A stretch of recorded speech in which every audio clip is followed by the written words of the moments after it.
Olá, povo lindo do pedaço do meu sertão, mais uma vez aqui no interior do Pico da Arara. Vou mostrar para vocês a fogueirazinha caçador, aqui que eu vou fazer um peixinho torrado. Olha aí, enquanto aí a natureza como é que tá, ó, linda. Canta dos pássaros, tá maravilha, né? Eu vou mostrar aqui para vocês.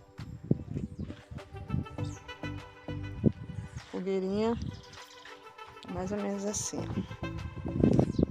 Já cavei o buraco, tipo uma valazinha. Não sei se dá pra vocês perceberem aqui. Uma vala.